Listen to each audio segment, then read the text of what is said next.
Olá pessoal, tudo bem? Aqui é o Dr. Alan Machado Dutra, sejam muito bem-vindos a essa live. Hoje o assunto é um assunto muito especial, nós vamos falar sobre transtorno específico do autismo, do espectro do autismo, o TEA, né?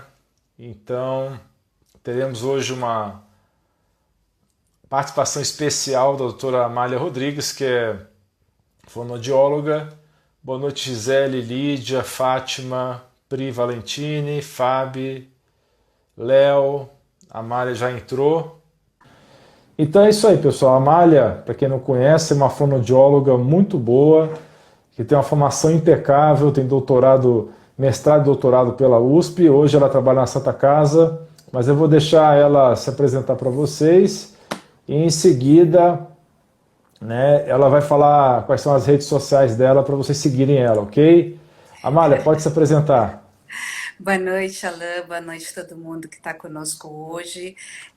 Eu sou fonoaudióloga, né, de formação pela Universidade de São Paulo. Eu tenho pós-graduação, mestrado e doutorado em semiótica e linguística, também pela Universidade de São Paulo.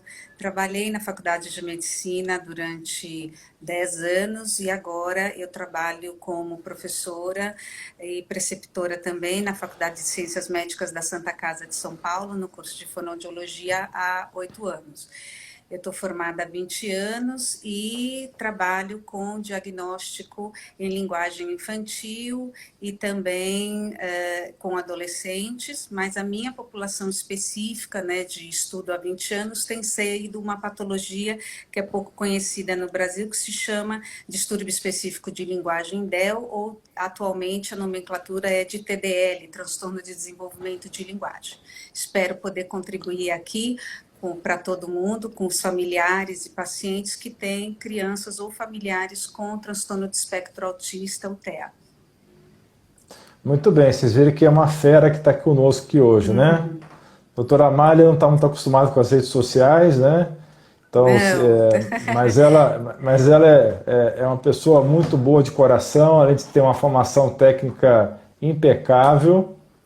E eu pude acompanhar por vários anos o trabalho dela com crianças com déficit de linguagem, de modo geral. Ela atua com as crianças que têm problemas de linguagem, é altamente especializada nisso. Ela trata de crianças e adolescentes e tem também uma atuação no mundo acadêmico muito expressiva, né? Tendo feito doutorado e tudo mais. Então ela ficou muitos anos trabalhando na USP e hoje ela está na Santa Casa de São Paulo, né? Sempre atendendo os pacientes, né? E certamente uma das melhores fonoaudiólogas do Brasil, sem dúvida nenhuma. Pessoal, vamos falar algumas informações. Oi, Eu não pode estou muito falar. acostumada com a rede social, estou mais acostumada dentro das salas de aula, mas vamos lá hoje. Tudo bem, se ela falar um negócio difícil, eu vou tentar traduzir para vocês, porque pode ser que eu não entenda também, tá? Pode ser que eu não entenda também, porque ela é meio crânio, aí pode ser que eu também, ou que eu vou ficar boiando igual vocês aí. Muito bem. Boa noite a todos vocês. Eu peço que vocês segurem um pouquinho as perguntas, nós vamos responder todas as suas perguntas, ok? Mas se vocês perguntarem muito cedo, eu vou ter dificuldade de achar a sua pergunta, tá? Não é muito fácil rolar esse scroll aí das perguntas, então vamos tentar deixar para daqui uma meia hora, pelo menos, as perguntas, tá? Pessoal, o que é os números do autismo, né? Primeiro vamos falar o que é o transtorno do autismo, né, o espectro do autismo, hoje conhecido como TEA. É um conjunto de problemas de desenvolvimento das crianças que se estendem pela vida inteira da pessoa. Se eu falar alguma bobagem aqui, a Amália vai me corrigir, né, já que eu não sou especialista em autismo, mas eu tenho uma experiência pessoal, porque eu tenho um filho especial, tenho um filho com autismo. Muita gente não sabe disso, porque eu não divulgo isso com frequência. Eu tenho uma prática na minha vida que eu preservo muito minha vida pessoal, eu não fico me expondo como tem alguns colegas que têm essa prática de expor nas redes sociais. Não estou dizendo que é certo ou que é errado, é uma característica minha. Eu não gosto muito de mostrar minha vida pessoal, apesar que eu já fiz alguns posts com o Arthur, até mostrando eu meditando com ele e outras coisas desse sentido, né? Até pensamos de fazer ele participar dessa live, mas eu e a Amália decidimos em conjunto, talvez se ele quiser aparecer no final para dar um oi para vocês, ótimo, né? Mas vamos deixar ele um pouquinho mais preservada, até pelas políticas atuais das redes sociais de preservar as crianças que estão corretas, né? Muito bem. Então, o autismo é um conjunto de distúrbios de desenvolvimento que as crianças podem desenvolver, que as principais características é distúrbios de linguagem, ou seja, essas crianças têm dificuldade de começar a aprender a falar, desenvolver as primeiras palavras e frases. Essas crianças têm interesses limitados, têm interesses muito focados em algumas coisas em geral, têm comportamentos repetitivos com estereotipias, né? Uma estereotipia muito comum que é ficar mexendo as mãozinhas, não é isso, Amália? Sim, que a gente chama de flap. Chama de flapping. Ansiedade, isso é muito comum. Agitação é muito comum. Crianças, em geral, têm dificuldade de foco, elas são distraídas, têm dificuldades em texturas alimentares, elas têm dificuldade de desenvolver o paladar, elas têm uns interesses alimentares muito restritos, distúrbios sensoriais, tanto para mais quanto para menos. Tem algumas crianças que um estímulo que para você seria totalmente agradável ou neutro, para uma criança autista pode ser uma agressão para ela, e ao contrário também. Algumas crianças autistas podem interpretar estímulos que são desagradáveis para nós e ela não sentir quase nada ou não perceber calor, frio da mesma maneira como a gente percebe, tá? E então essas são as características mais comuns do autismo, né? Muita gente quando pensa no autismo pensa na característica antissocial do autista. Ele tem dificuldade realmente de se relacionar com os outros, tanto em termos de linguagem quanto de comunicação visual, olho no olho, e tem dificuldade também de demonstrar afeto, pelo menos a maioria, tá? O meu filho é uma exceção, por exemplo. O meu filho, ele é uma criança muito amável, muito carinhosa, mas a grande maioria dos autistas tem esse problema de demonstrar. Não que eles não sintam, eles sentem afeto, só que eles têm dificuldade de externar isso. Porque eles não olham no olho normalmente e não conseguem expressar o afeto, ok? Então, como essas crianças normalmente se expressam mal, muitas vezes elas são interpretadas como tendo um déficit cognitivo. E é verdade em boa parte das vezes. Boa parte das vezes essas crianças têm déficit intelectual. Mas o autista pode ter tanto um déficit intelectual muito severo, como pode ser leve, como tem os casos que são um déficit que elas têm é social, mas elas têm níveis de produção mental perto de gênio. Então tem esses vários graus, desde crianças muito severas que nunca vão falar na vida, e que tem manifestações autodestrutivas de querer se machucar e machucar outras pessoas, como elas podem também ser altamente geniais em algumas coisas específicas, matemática, de memória, habilidades musicais, coisas do tipo. Tem algumas crianças, então, que são muito agressivas, tanto com os outros como com si mesmas. É um grande desafio para a família e para os terapeutas, porque elas podem se agredir os outros. E essas crianças, então, têm que ter, às vezes, é necessário tomar remédios fortes para controlar esses comportamentos agressivos. Algo a acrescentar até agora que eu falei, Amália? Eu acho que esses são os sintomas assim principais. A gente fala numa tríade do autismo, né? Que é a tríade de sintomas de linguagem, os sintomas que são relacionados a comportamento, como você falou. Então a gente tem interesses específicos, comportamentos que a gente chama de estereotipados, porque não são comportamentos comumente vistos nas crianças em desenvolvimento normal, e a gente tem problemas de comunicação e interação social.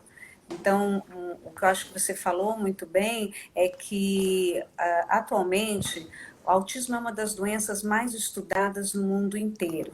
Se a gente for falar em questões de prevalência e números do autismo, as pesquisas das últimas décadas, elas têm mostrado um aumento do número de autistas no mundo todo.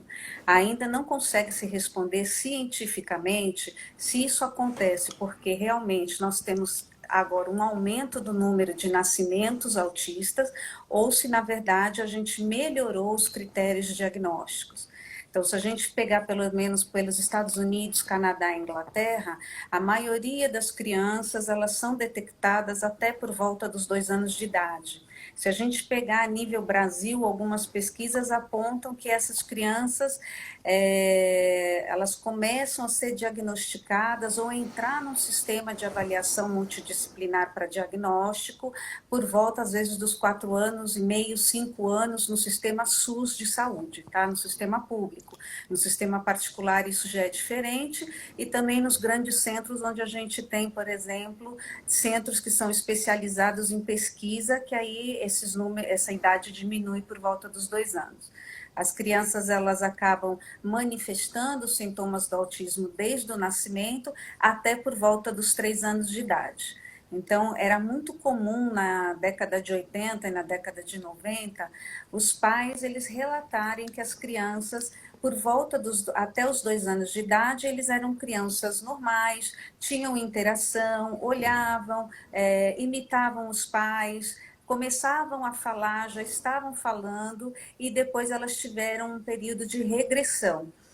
Como nessa época, muito da sintomatologia do autismo, ela era associada a uma problemática da dinâmica familiar, o que depois os estudos com ressonância, com genoma, a gente percebeu que não era isso. Ele é um distúrbio de neurodesenvolvimento que ele tem uma série de variáveis que dependendo de cada criança, a somatória dessas variáveis faz com que aconteça a manifestação da patologia, com alguns dos sintomas que a Alain falou presentes numa criança e não presentes em outra, e com gravidade que vai de leve até severa.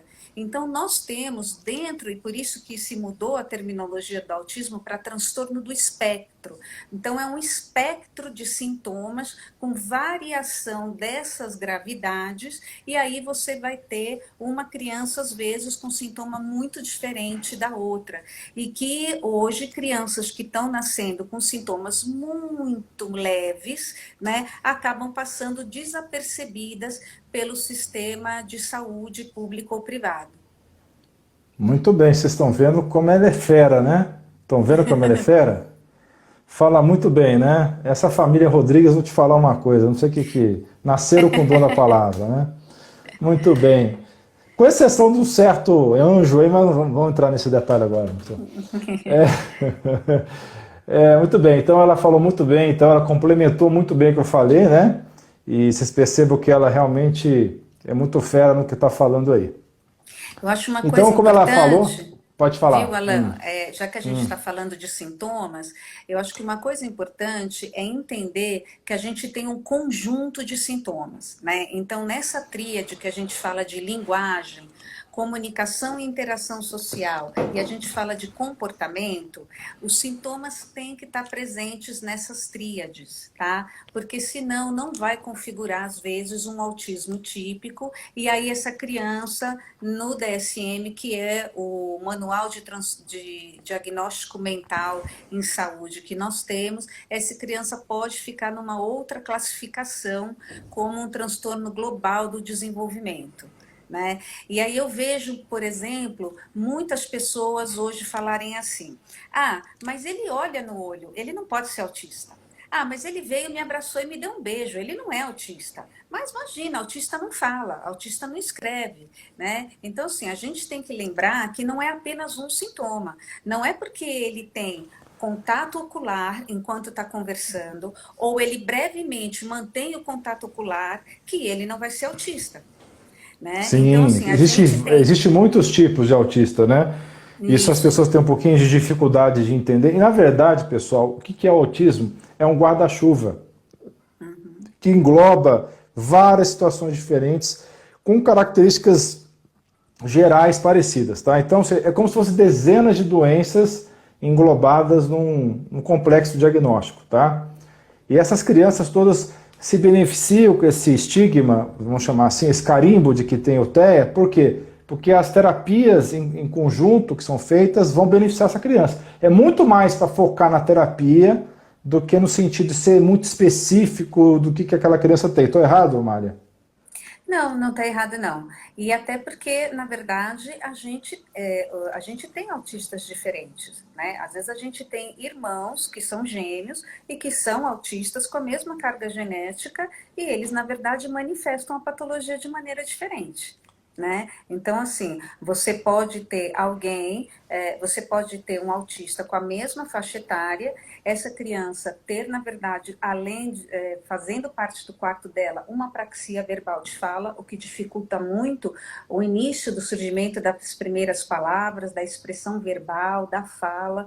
Você pode ter associado isso também questões cognitivas, então você tem déficits de inteligência, déficits de QI, então existem crianças que têm, na verdade, QI dentro da média, outros que estão em QI abaixo da média do normal e outros que, na verdade, eles vão ter algumas habilidades cognitivas muito acima do normal em relação às pessoas ditas de desenvolvimento normal ou típico. Tá? Como você falou, aqueles que têm uma memória fotográfica muito alta, aqueles que têm uma inteligência musical fora do normal, né? Uma capacidade, inclusive, de memória verbal, que ele pode repetir uma lista telefônica, pode repetir Às um vezes é uma dicionário. pessoa que decora livros inteiros, centenas de livros na memória, mas não sabe abotoar a própria roupa. Existe caso Exato. desse tipo, né?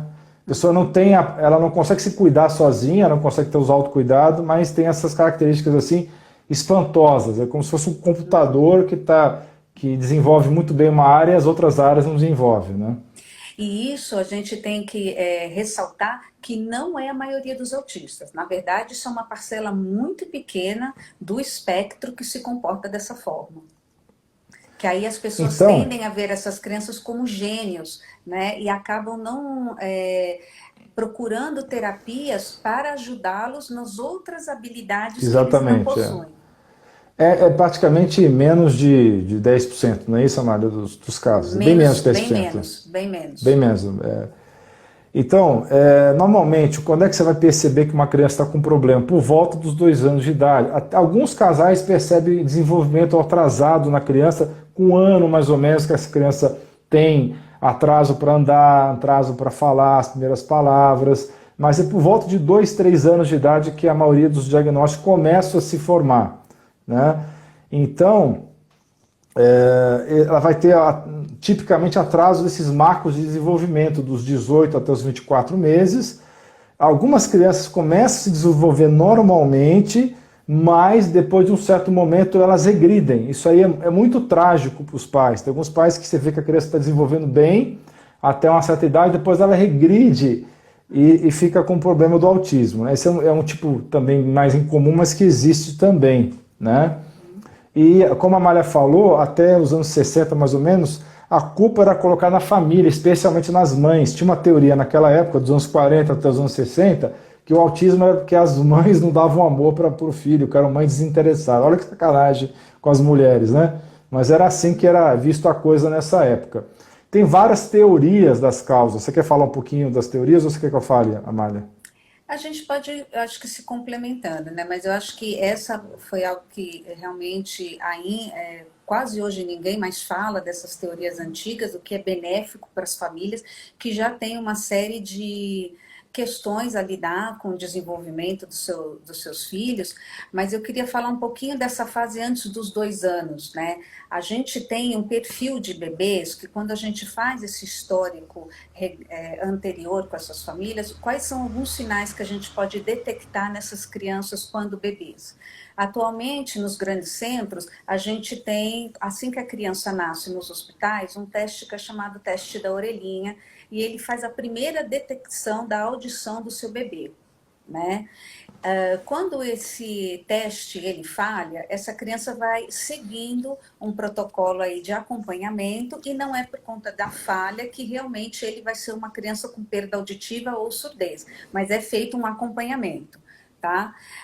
O que acontece é que, assim, você tem várias vezes você chama esse bebê não vira a cabecinha, não tenta olhar com os olhos da onde vem a fonte sonora, você chama o nome dele, ele também não vira em direção à chamada do nome, ele é uma criança que tende, às vezes, a não se sentir confortável, às vezes com um toque com toque físico, alguns eles vão se manifestar movimentos ou choro quando tiver excesso de luz ou excesso de barulho. Essas crianças geralmente são bebês que são tidos como mais quietos, então é aquele bebê que fica muito tempo no berço, né? Mas ele não chora. Ele é um bebê que chora menos quando ele está com necessidades básicas, como trocar a fralda, com fome, né? Ele é uma criança que é um bebê que não imita muito. Então hoje vocês colocam, a gente coloca as câmeras nos bebês e eles já estão inclusive fazendo pose, né? Eles olham para a gente e eles imitam sorriso, imitam expressão que é facial,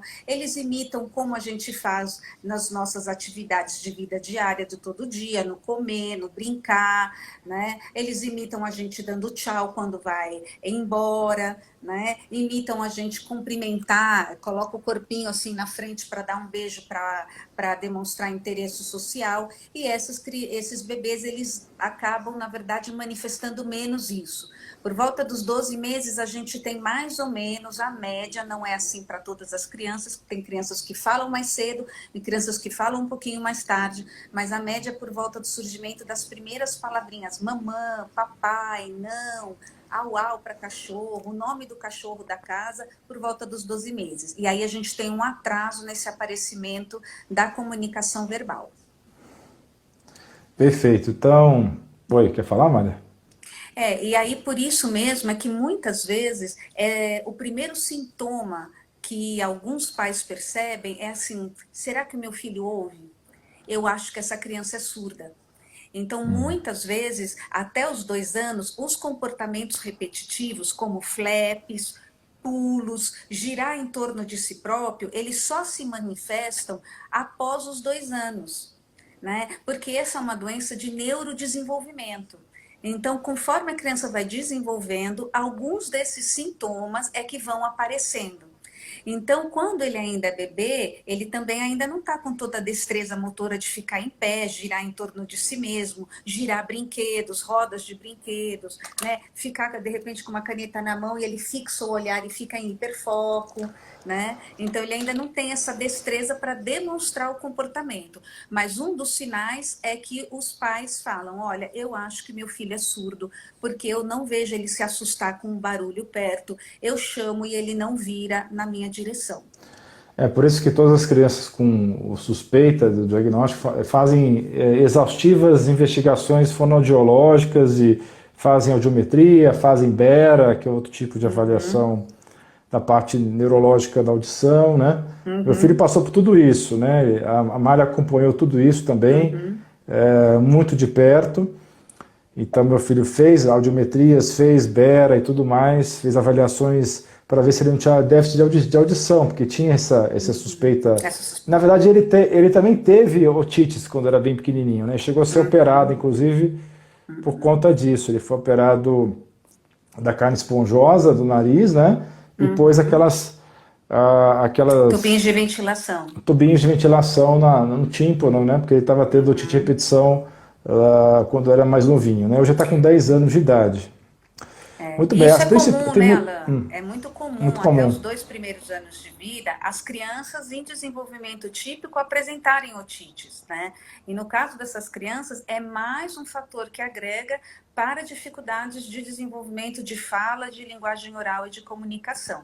Então, às vezes, é muito difícil você fazer uma audiometria, que é uma avaliação da audição que depende do comportamento da criança. Então, ele tem que escutar um som em várias frequências, agudas e graves, e aí esse som ele vai diminuindo o volume e você levanta a mão toda vez que você ouve. Então, você depende da cooperação da criança para a realização do exame, o que às vezes isso é impossível, porque existem crianças que têm algumas comorbidades junto com o autismo, como, por exemplo, é muito comum a gente ter comorbidade de crianças autistas com transtorno de déficit de atenção e hiperatividade. Então, e tem alguns autores, inclusive, que acham que existe um espectro aí. Tem alguns autores que acham que tem um espectro entre o TDAH e o autismo, como se fossem 2 polos da mesma doença. Apesar que isso aí é totalmente uma hipótese, né? Uma hipótese, não tem nada confirmado. Então, as principais teorias, tá? Tem várias teorias, tudo que tem muita teoria é porque ninguém sabe nada, essa que é a verdade, tá? Então, no caso do autismo, alterações é multifatorial, tá? Eu quero que você entenda que é multifatorial. Não é só genética e não é só ambiente, tá? É a interação dos dois. Então, se fala muito hoje da epigenética do autismo. O que é epigenética? É o jeito que as coisas externas interagem com genes, tá? Isso é epigenética. Eu falo de epigenética em vídeos no meu canal, que se tiver interesse de aprofundar no assunto, tá? Então, alterações genéticas, tem algumas síndromes genéticas que estão associadas ao autismo, como é o caso do síndrome do X frágil, né? E tem outras doenças mais raras que eu não vou nem falar aqui, porque vou aborrecer vocês. Infecções ocultas, tá? Sejam parasitárias, sejam infecções bacterianas ou por fungo, isso é uma teoria também. Questões autoimunes, existe uma associação entre doenças autoimunes e também o autismo, especialmente por conta da quebra da barreira intestinal. A gente pode falar mais sobre isso um pouco mais para frente. Tóxicos do meio ambiente é outra teoria forte, que seria especialmente agrotóxicos e metais tóxicos. Tá? Radiação eletromagnética ou radiação X, do raio-x. Hipovitaminose D, falta de vitamina D na gravidez, falta de ferro e de folato na gravidez, estresse oxidativo exagerado, ou seja, essas crianças são mais inflamadas, as crianças que têm autismo em geral são mais inflamadas. Caseína, que é uma proteína do leite, que poderia ter, em alguns casos, um papel, e também o glúten, seria uma proteína inflamatória, que também teria papel, especialmente no rompimento da barreira intestinal. Existe evidência de inflamação cerebral nessas crianças, que está ligado a tanto a barreira entre o cérebro e as meninges, a barreira hematoencefálica ou hematolicórica, quanto a barreira intestinal. E também evidências de desbiose intestinal. O que é isso? O desequilíbrio das bactérias no intestino dessas crianças. Então, todas essas são teorias, nenhuma delas é totalmente aceita, totalmente confirmada, refutada, né, também. Nem refutada, nem confirmada, nenhuma das duas coisas. Tem evidências que em mulheres que tomam Tilenol, o paracetamol na gravidez pode aumentar o risco também. E tem uma teoria muito polêmica, que eu não vou entrar em detalhes, tá? Mas eu vou só citar aqui para vocês, porque é muito, muito espinhoso essa teoria, que é das vacinas, tá? Porque houve um aumento de vacinação que foi concomitante com o aumento do autismo. Agora, a maioria dos estudos dizem que foi uma coincidência, que uma coisa não tem relação com a outra, mas existe essa teoria também, porque até nos anos 80 era relativamente raro o autismo, era 1 para 10 mil, 1 para 5 mil, e agora está para 1 para 68 crianças, no caso de ambos os sexos, e 1 para 42 em meninos. Então aumentou muito, não se sabe, como a Amália falou no começo, se foi aumento de diagnóstico ou se de fato isso é um aumento real de casos. Provavelmente é uma junção das duas coisas, não deve ser só uma coisa ou só outra, né? E a gente tem, né, Alan, além dessas teorias, a gente tem, na verdade, os estudos de projetos genomas no mundo inteiro, em que, na verdade, a gente não tem uma testagem, por exemplo, no Brasil, a gente não tem uma boa testagem da parte genética para o autismo. A gente tem uma testagem básica para, principalmente, a gente descarçar, no caso, o FRAX, que é a síndrome do X frágil. Do X frágil, né? E a gente acaba tendo que enviar, né, as famílias que têm maior posse, porque cada exame custa caríssimo, a gente sabe disso, porque vocês fizeram com a Tour, né? De Sim. mandar para um laboratório em Londres, na Inglaterra, que ele faz aí um rastreamento de uma série de genes que estariam em mutação e estariam associados a comorbidades psiquiátricas, entre elas o autismo. Então, a gente tem uma série de genes que sofreram mutação e que eles acabaram manifestando naquela família, mais essas variáveis que o Dr. Alan falou, aí você tem uma criança do espectro. Eu só queria antes, Alan, falar um pouquinho, né? Como a gente está falando sobre, a gente está de azul aqui, propositadamente por conta do Dia de Consciência Mundial do Autismo. Só que só agora eu consegui ver a sua camisa, porque você está muito perto da câmera. Eu tô de azul agora também, que eu vi que você está de azul. Agora eu vi. Na verdade, um pouco falar sobre como são esses números no mundo inteiro, né? Até foi o que nos motivou a estar aqui hoje. a gente não tem estudos epidemiológicos no Brasil, até porque esses estudos, para a gente fazer numa geografia tão extensa, territorial como o Brasil, são estudos extremamente caros, a gente não tem verba para isso. Né? A gente tem um estudo feito em 2011 na cidade de Atibaia pelo professor já falecido Marcos Mercadante, mas a gente vai usar os números da Organização Mundial da Saúde. Então, pela Organização Mundial da Saúde, a gente tem que 1% da população mundial teria, na verdade, transtorno do espectro autista. Isso daria 1 TEA para cada 160 crianças. Né, nascidas. Se a gente colocar essa estatística a nível Brasil, a gente teria, na verdade, 2 milhões de transtorno do espectro autístico nacionalmente, e a gente falando em São Paulo, a gente teria mais de 300 mil crianças que estariam precisando de diagnóstico e tratamento. Eu hoje, né, trabalho na Santa Casa. A Santa Casa foi responsável pela criação em São Paulo de um dos maiores centros de atendimento multiprofissional dentro do SUS para famílias que fazem atendimento e precisam de atendimento para autistas. Então, a gente sabe que esse número de atendimento que a gente tem lá são, às vezes, 500 famílias atendidas mês. Se a gente pensar numa proporção de 300 mil que a gente teria para São Paulo, a gente está muito longe de conseguir atendimento para todas essas famílias. Isso não é uma realidade só do Brasil. Infelizmente, a gente tem alguns dados mundiais que falam que, na verdade, a gente teria aí um tratamento top, né? Um tratamento multidisciplinar, com acompanhamento ao longo da vida, a gente teria mais ou menos 1% da população mundial estaria sendo atendida. Então, são números muito alarmantes. É muito trágico.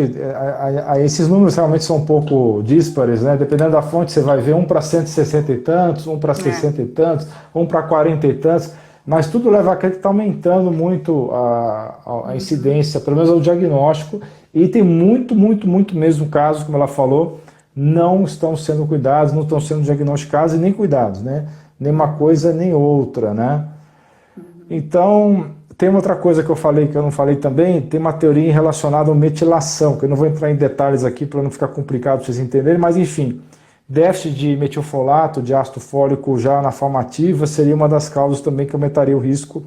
Então, o metilfolato, especialmente nas mães ou nas crianças que têm o déficit de uma enzima chamada MTHFR, que é metileno tetrahidrofolato redutase, que é uma mutação muito comum. Tem 2 tipos de SNPs, são polimorfismo nesse gene, e que é extremamente comum na população. Então isso pode também ter a ver com o autismo.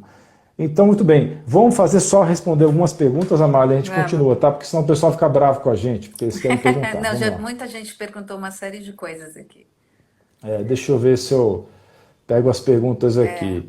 Uma pergunta boa aqui, é do Carlos. O que fazer no primeiro momento quando se descobre um filho de 2 anos que tem esse problema? Estamos em pânico e não sabemos como lidar.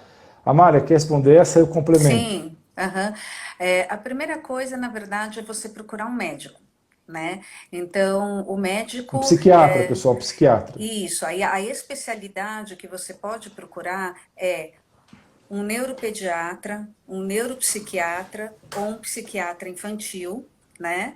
E ele vai fazer toda a parte de exames laboratoriais, os exames também clínicos, e vai direcionar para a avaliação multiprofissional dessa criança. Quem são os profissionais que geralmente estão ligados na avaliação, diagnóstico e tratamento das crianças com autismo? Então, nós temos fonoaudiólogos, psicólogos, terapeutas ocupacionais, e pedagogos. Então, mais ou menos essa é a parte básica, né? Em crianças menores, a gente ainda não precisa do pedagogo, porque eles não estão ainda alfabetizados, mas pelo menos psicólogos, terapeutas ocupacionais, fonoaudiólogos estarão envolvidos no processo de avaliação e diagnóstico. É multifatorial, multifatorial não, é multidisciplinar, quis dizer. São várias disciplinas diferentes atuando, né? Na verdade, ela falou psiquiatra, na verdade eu falei psiquiatra, mas mais correto é neuropsiquiatra mesmo, tá? Porque, infelizmente, eu passei isso como pai, né? Acho que a Mária lembra disso. nem todo neurologista está preparado, tá? Tem muito neurologista que não sabe lidar ainda com o autismo. Então, se você conseguir achar um neuropsiquiatra, é melhor ainda. Se você não achar um neuropsiquiatra, vai ao psiquiatra, que normalmente eles são mais atentos a isso do que o neurologista. Não que não tenha neurologistas maravilhosos no Brasil, não é isso, mas boa parte dos neurologistas não são focados no autismo. Está mudando aos poucos, com o aumento dos diagnósticos, né? Tem aumentado a quantidade de neuros preparados para lidar com isso, tá? Mas não é todo mundo que tem esse preparo, não. Então acho que eu vou nem complementar, a Mária foi perfeita na explicação dela de como fazer. É um grande desafio, pessoal, porque assim, o governo te deixa na mão, os planos de saúde geral te deixam na mão, a não ser que você entre com a ação na justiça.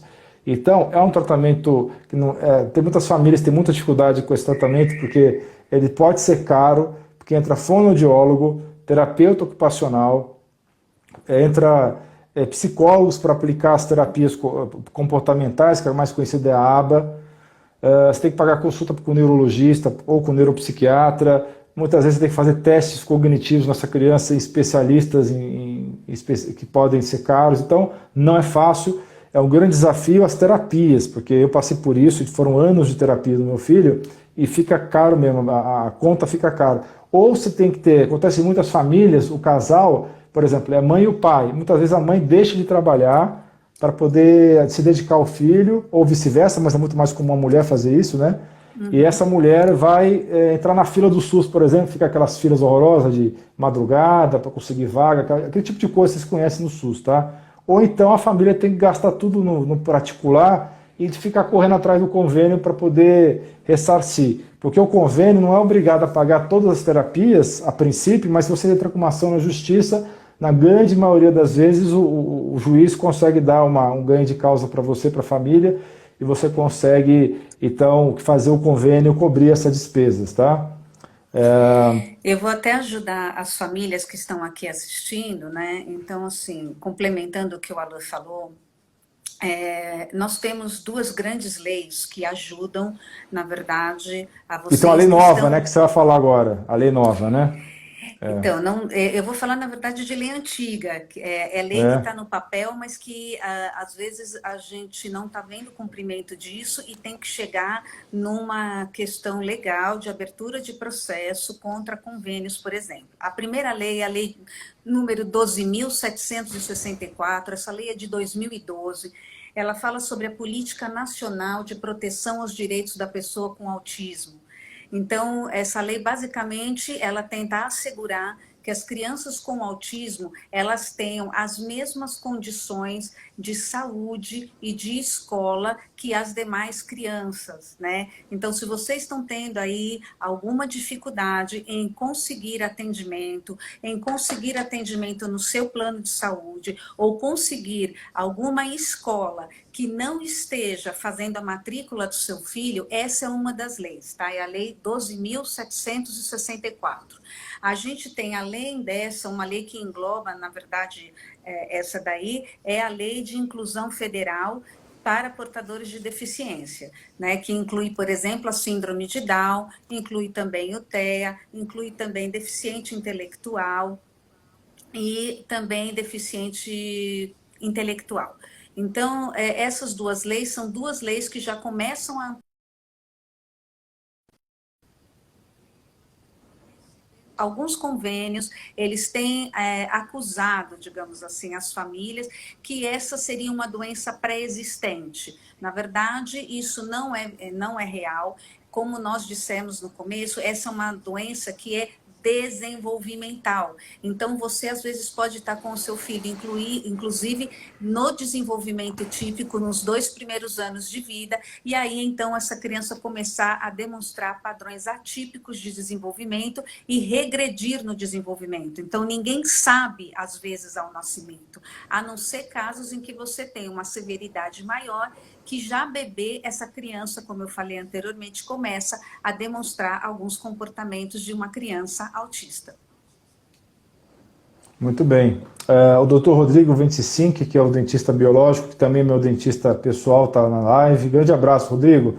Vamos fazer uma live junto também, viu? Está falando da importância dos metais tóxicos, né? Realmente tem muitas evidências que o mercúrio, que o alumínio e outros metais têm influência na gênese do autismo, isso é uma coisa muito importante, tá? Existe protocolo de detox, inclusive, para isso. Que mais? E Alan, Vou pegar mais vou atrapalhar perguntas. você um instante. Em relação Pode ao falar. que o dentista falou, acho importante a gente estar salientando uma coisa. No Brasil, nós não temos muitos brinquedos de miniatura que são a preço acessível da população. Muitas pessoas acabam comprando isso, por exemplo, em camelôs. E a gente não sabe a procedência Chumbo, dessa né? tinta. Exatamente. A gente acha que a questão da tinta em brinquedos com chumbo, isso é da década de 90, 2000, não é. A gente vê crianças ainda hoje com intoxicação pesada de chumbo. Então, se não é para o autismo, é para a saúde geral das crianças. Cuidado aonde vocês compram os brinquedos. Às vezes é melhor comprar um brinquedo usado ou fazer um sistema de reciclagem de brinquedo, de troca de brinquedo entre famílias e comunidades, do que você comprar um brinquedo que você não sabe a procedência. Com certeza. Eu estou vendo muitos comentários aí pertinentes do pessoal, não achei outra pergunta aqui, vou ver se... O pessoal podem fazer perguntas. Pode falar, Maitão. Pediram, por favor, para você passar o laboratório de Londres que você fez aí, o exame do Arthur. De Londres? Eu acho que foi pelo... na verdade, o exame genético foi feito via foi no Fleury. E o Fleury isso. mesmo encaminha para Londres. Foi, exatamente. Foi através do Fleury que nós fizemos, tá? O teste genético. Tem uma pergunta aqui. Para a criança com autismo leve, a alimentação e suplementação pode ajudar? Pode, nós vamos falar sobre isso, tá?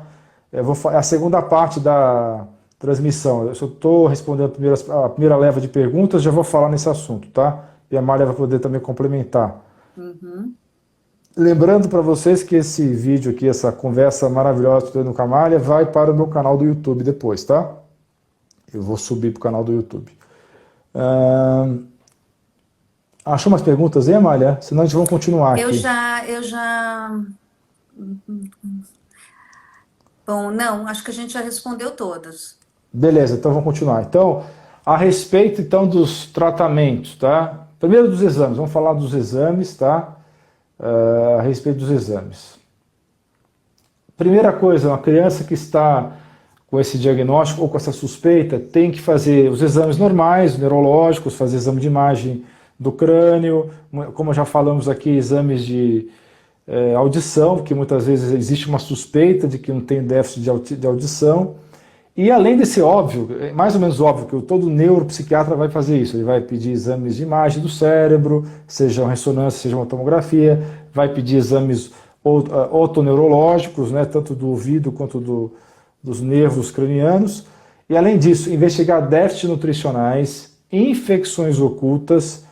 Aí, se a família tiver mais condições, investigar função mitocondrial. Como é que faz essa investigação de função mitocondrial? É um exame mais sofisticado, mais acessível, entre aspas, desses exames, é o ácidos orgânicos na urina, tá? Existe exame de ácidos orgânicos para erros inatos do metabolismo, que é aquele teste do pezinho, que a Amália já falou durante essa live, e tem um outro tipo de ácidos orgânicos na urina que alguns laboratórios fazem no Brasil, no caso o Health Metrics e também o Great Plains, esses vão para os Estados Unidos ser analisados, tá? Esses exames servem para ver como é que está o metabolismo da criança de uma maneira mais sofisticada do que com esses exames de laboratório comuns. Exames do gene do MTHFR, que meus filhos todos fizeram, e eu fiz, minha esposa também fez. Se possível, também uma investigação de microbioma intestinal. Hoje tem exames de microbioma intestinal, você consegue fazer através da pesquisa do DNA das fezes, das bactérias que tem no seu intestino, que é muito comum a desbiose intestinal na criança autista. E teste de intolerância alimentar também, porque é comum crianças com autismo ter distúrbios intestinais e ter alguma alergia. Não é aquela alergia que você conhece, comer amendoim e ficar com falta de ar, que não consegue respirar. São alergias tardias, na verdade são mediadas por IgG, imunoglobulina G e não IgE, que é a alergia alimentar que você conhece, que é aquela que dá falta de ar, tá? Então, alergias alimentares, esses são os exames que devem ser realizados aí, se tiverem mais dúvidas, vocês podem perguntar. Os tratamentos, aí a Amália vai complementar também sobre isso. psicoterapia com técnicas comportamentais, entre elas o ABA, que é o mais conhecido, e outras técnicas também que são concorrentes do ABA. Terapia comportamental, terapia ocupacional, que é para a criança melhorar a parte motora dela, os TOs, né? Aqui nós temos aí, acompanhando a live, a Luciana, excelente terapeuta ocupacional, que foi a terapeuta ocupacional do meu filho também. Obrigado aí, Luciana, está acompanhando. Obrigada, Luciana. Temos também a terapia fonoaudiológica. Aí eu tive a bênção de ter na nossa vida uma das melhores fonoaudiólogas. Eu estou precisando do fonoaudiólogo. Uma das melhores fonoaudiólogas do Brasil, que é a Amália, né? E ela foi assim, fundamental. Eu tenho uma dívida de gratidão, eu queria deixar registrado para todo mundo aqui. Eu tenho uma dívida de gratidão muito grande com a Amália, que eu nunca vou poder pagar na minha vida, porque ela foi assim de uma diferença enorme na vida do Arthur. Até me emociono de lembrar como ela se dedicou ao tratamento do meu filho. Realmente foi uma coisa fantástica, né? Você quer complementar sobre os tratamentos, Amália? Sim, eu primeiro queria falar uma coisa da alergia que eu achei importante você falar, Alan, porque assim, muitas vezes, né, como essas crianças elas têm comportamentos repetitivos, são crianças que às vezes têm dificuldade em mudança de rotina. Então, as pessoas falam, então porque é autista, é inflexível, é rígido, sempre vai comer naquele prato, com a disposição do alimento daquele jeito. Por exemplo, o Arthur, ele tinha uma questão que ele não misturava as comidas. Então, a gente tinha que colocar em 2 pratos uma comida, ele acabava de comer aquela, depois outra. E a gente foi progredindo até colocar um prato com divisórias, depois hoje tudo junto, e hoje ele come com todos os alimentos dentro da boca. Então, como existe essa questão de rigidez, de manutenção de padrão de comportamento, as pessoas acham que as questões alimentares estão associadas com essa rigidez. E às vezes a criança já está fazendo uma seletividade dos alimentos, porque ela percebe que determinada coisa que ela come não lhe faz bem. Mas ele não tem a linguagem verbal para poder se comunicar e dizer que está com dor, ou que está passando mal, ou que aquele alimento não fez bem. Além de tudo, alguns deles são hiporreativos, como a Alan já disse anteriormente. Então, aquilo que na verdade me traz grande desconforto, vai trazer para ele menor desconforto. Então, ele não vai conseguir, ele não vai se comunicar avisando que na verdade aquele alimento não lhe cai bem. Então, a Muitas gente crianças, quando precisa. você tira o alimento que ofende essa criança, ela evolui maravilhosamente melhor, tá? Uhum, uhum. Isso é muito frequente, então tem que investigar. E os principais culpados, tá? Se você não faz a menor ideia do que possa ser, primeiro faz um teste, deixa a criança um mês sem glúten, tá? Vê se ela melhorar. 1 mês a 2 meses. Se ela não melhorar, o segundo teste que você pode fazer é com leite e derivado. Você tenta, eu sei que é uma coisa muito difícil para a mãe tirar leite e derivado de criança, né? Mas seria o segundo passo. Outros alimentos muito comuns, soja também, amendoim, ovos, tá? Então, cada criança é um caso, mas o mais comum mesmo é o glúten. E de preferência, faça um teste de intolerâncias alimentares mediado por IgG, tá? Então, se você puder fazer, se conseguir, tiver condições financeiras ou então um convênio cobrir para você, faça esse exame. Quer complementar, Amália? Acho que a Luca acabou, a Luciana, né, a TO, ela acabou complementando aqui, né, que além da questão da seletividade, tem a questão da seletividade das texturas. Então, assim, temperatura, mais quente ou mais frio, e a textura. Então, para aqueles que têm uma hiperreatividade, né, a língua tem uma representação no cérebro muito maior do que o tamanho da nossa perna. Por quê? Porque ela, na verdade, é responsável por articular o som que a gente produz aqui na laringe e nos permitir, em escala filogenética, a gente ser homo sapiens e conseguir falar para se comunicar. Então, imagina que quando a gente tem uma afta, aquilo parece que está tomando conta da boca toda. E se ele bota um determinado alimento e aquela textura daquele alimento traz essa reação, aquela reação é como uma explosão na boca da criança, né? E aí o que ele acaba? Às vezes vomitando, às vezes não conseguindo mastigar, às vezes devolvendo alimento no prato, né? E isso causa nas mães, né, que estão alimentando essas crianças, elas ficam muito confusas, porque elas não sabem se, na verdade, elas têm que retirar o alimento, elas têm que triturar o alimento, elas têm que apresentar de outra forma, e aí, de repente, aquela criança está comendo 4, 5 tipos de alimentos somente, né? E como é que você vai assegurar a saúde geral dessa criança e também a saúde cerebral para ela conseguir manter a aprendizagem e a especialização neuronal que ela precisa para o desenvolvimento das habilidades deficitárias. E aí o trabalho da terapia ocupacional, ela é extremamente importante porque ela vai fazer um trabalho nessa questão de integração sensorial, que vai ser de visão, audição, tato, olfato, e que está tudo relacionado com a alimentação. Eu vou ter que agora dar uma esticada na parte final do que eu queria falar para vocês e também as considerações finais da Amália, porque nós estamos chegando já, o tempo voou, né? Eu estou impressionado como voou. A gente tem pouco mais de 10 minutos, então a gente vai ter que ser um pouquinho rápido para a gente poder ter ficar mais completa mesmo nessa exposição, né? Tratamentos, pessoal, já falei da parte de fono, de TO, já falei terapia comportamental, ABA, psicoterapia. Remédios. Não existe droga, fármaco, tá, da alopatia específico para o autismo. Normalmente os remédios são dados para poder controlar comportamentos inadequados das crianças mais graves. Crianças agressivas, por exemplo, muito agitadas. Aí a agitação pode ser tratada com alguns antipsicóticos, tá? Eu particularmente não gosto desse tipo de remédio, mas eu vou citar aqui para vocês conhecerem, tá? O meu filho realmente tentou usar num certo momento algum desses remédios e não se adaptou. E eu acho que tem coisas naturais melhores. Então, criança muito agitada, é muito utilizado o risperidona, tá? Que é o risperidal, o nome comercial, o aripiprazole, que é outro antipsicótico mais moderno. Crianças também são muitas vezes tentadas dar antidepressivo para elas, da classe dos inibidores da recaptação de serotonina, tá? Também tem resultados mais ou menos, não são bons. Crianças muito distraídas, que é muito comum, né?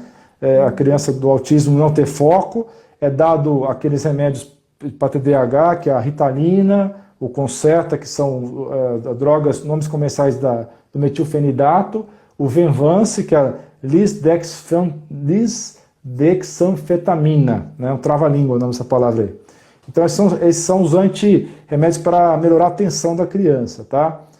Só que esses remédios não tratam doença e seu significado é só ou sossega-leão ou tentar deixar a criança focada, tá? Essa que é a grande realidade, tá? São crianças mais graves, realmente, que às vezes não conseguem ficar sem se machucar ou machucar os outros, então tem que tomar esse tipo de remédio. Mas o que seria o tratamento natural que eu advogo aqui no meu canal? Vocês que me conhecem sabem que eu falo muito da medicina natural. Comer alimentos naturais, alimentos orgânicos, tá? Vegetais orgânicos, carnes orgânicas, tá? Fazer o teste, ficar 30 a 60 dias sem glúten e sem leite, ver se isso ajuda a criança. Cortar açúcar, cortar alimentos industrializados e processados, tá? Especialmente os autistas têm muita sensibilidade aos corantes dos alimentos processados. Então, se tirou o alimento processado, tirou açúcar e tirou os corantes, elas tendem a melhorar. Comer legumes e verduras e folhas, todos orgânicos, sem os agrotóxicos. As carnes orgânicas que já mencionamos, especialmente os pescados, os peixes de águas profundas e geladas, que são ricos em ômega 3. O ômega 3 é muito bom para o cérebro, especialmente o DHA, tá? Que tem o EPA e o DHA. O DHA que é o tipo do ômega 3 que é mais específico para o cérebro, tá? Caldo de ossos é muito bom também para essas crianças, que ajuda a melhorar o intestino dessas crianças. Alimentos fermentados para ajudar na desbiose intestinal. Dieta cetogênica, tem vários trabalhos mostrando que ela pode ser muito útil para a criança, apesar de ser um grande desafio uma criança fazer uma dieta cetogênica, mas tem estudos mostrando que podem ajudar bastante, tá? Tem 2 estudos grandes em humanos e 5 pesquisas em animais mostrando o benefício da dieta cetogênica, especialmente nas crianças que têm autismo e também têm associado epilepsia, que não é tão raro assim, né? Depois a Amália pode falar algumas coisas a respeito disso. Então, são abordagens naturais para o autismo, tá? Ômega 3, vamos falar de suplemento aqui. Ômega 3 polivitamínicos com vitaminas metiladas do complexo B, especialmente a B6, a B9 e a B12, vitamina D de dado, minerais, especialmente o zinco e o magnésio, e algumas crianças que têm autismo. observar isso, fazer o diagnóstico quando for o caso. Enzimas digestivas, em alguns casos, ajudam. Essas crianças têm problemas intestinais. O uso do GABA, que é o ácido gama-aminobutírico, que é um aminoácido que tem ação como neurotransmissor inibitório do cérebro, que ajuda a acalmar o cérebro dessas crianças e deixá-las mais focadas. A glicina, que é outro neurotransmissor também para o cérebro. A teanina, que é um aminoácido que é tirado do chá verde, que também acalma as crianças. A taurina, tá? Tratamento das infecções ocultas é importante. Desparatizar, tirar os parasitas dessas crianças. Uso de probióticos, além dos alimentos fermentados. A L-carnitina tem ação cerebral muito boa também. O óleo de coco, o TCM, o ácido caprílico, tá? Então, em alguns casos também pode ajudar a naltrexona de baixa dosagem. Olá, tudo bem, filho? Olha aqui para a câmera, filha. Olá, sou Arthur Dutra. Filho? Para vocês, boa noite. Vai lá aqui, boa noite. Fala assim, você vai dormir agora, filho? Sim. Muito bem. Esse aqui é a fera aí que nós estamos conversando aqui na live inteira, hein? Muito bem. Então já falamos, o naltrexona de baixa dosagem pode ajudar, a glutationa, o NAC, que é a N-acetilcisteína, tem muita coisa. Eu sei que eu estou vomitando informação de vocês, em cima de vocês, mas o tempo está acabando, né?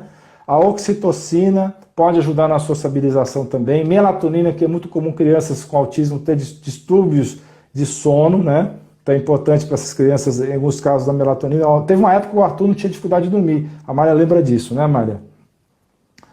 Musicoterapia, yoga, atividade física ajuda muito. Óleos essenciais, podemos falar um pouco, se der tempo, a gente vai falar um pouquinho sobre óleos essenciais. Suas considerações, Amália? Ufa! Bom, eu acho que assim, falando em termos de terapia, eu acho que a gente tem que salientar uma questão. A terapia, ela é multiprofissional para as crianças, mas já tem sido um protocolo universal adotado por alguns países, não são só em desenvolvimento, aqui em São Paulo também, que a gente precisa cuidar dos familiares, os cuidadores das crianças autistas. A gente tem em casos em que se faz o diagnóstico nos primeiros anos, a gente tem uma destruturação familiar, muitos pais, muitas famílias entram num sistema de divórcio, essas crianças ficam apenas nas mãos das suas mães. Então, as mães acabam com transtornos de depressão, de ansiedade. Então, para quem é terapeuta e para quem está assistindo, eu acho que é importante a gente olhar também os cuidadores, não só os pais, mas os irmãos. Então, assim, os irmãos dos autistas, mesmo aqueles que não terão nenhum distúrbio de linguagem, né? E não serão autistas, crianças em desenvolvimento típico, eles leem muitos dos sintomas de excesso de zelo, excesso de profissionais, excesso de terapias da criança autista como uma preferência por aquela criança e acabam também tendo problemas comportamentais e emocionais. Então, cuidado com os filhos, os irmãos, porque, na verdade, a leitura da criança, muitas vezes, é de que é dada uma preferência para a criança autista e ele fica em não preferência, né? E acaba acontecendo problemas comportamentais. Em relação às medicações, eu concordo com a Alain, a gente hoje tem uma série de complementos. Eu sou a favor de medicação psiquiátrica em vários casos. Eu acho que, inclusive, além de você conseguir fazer controle de comportamento, a medicação psiquiátrica, para aqueles que estão tomando e aqueles que vão precisar tomar, ela provoca neurogênese, ela provoca especialização cerebral, além de contenção de sintomas. Então, conversem com o médico. O melhor médico para poder conversar com isso, sem dúvida, é neuropsiquiatra e psiquiatra, ou aqueles com grande conhecimento da base farmacológica dessas medicações que o Alain já falou, né? Bem no começo, da risperidona e de outras medicações. Quando a gente fala em questões de tratamento, na parte de psicologia, A gente tem que, no mundo inteiro, os artigos científicos falam muito de um tipo de terapia comportamental, que é o tipo ABA, que é, na verdade, uma modulação de comportamento. O que eu quero deixar neste canal é que, na verdade, esse não é o único tipo de terapia que existe, inclusive para casos muito leves, como foi o caso do nosso Arthur. Essa terapia, num determinado momento de vida, ela pode não ser mais tão benéfica, né, porque essa criança que é muito rígida, que tem um padrão de comportamento muito estereotipado, ele Márcia, acaba tem 10 precisando segundos. ser 10 segundos. flexível, né? Dá Então, seu tchauzinho. Você vai cortar você no meio, porque não sou eu, é o tá, Instagram. não tem problema. Mas eu acho Dá que seu assim, tchau. esses são os 3 profissionais de saúde de reabilitação.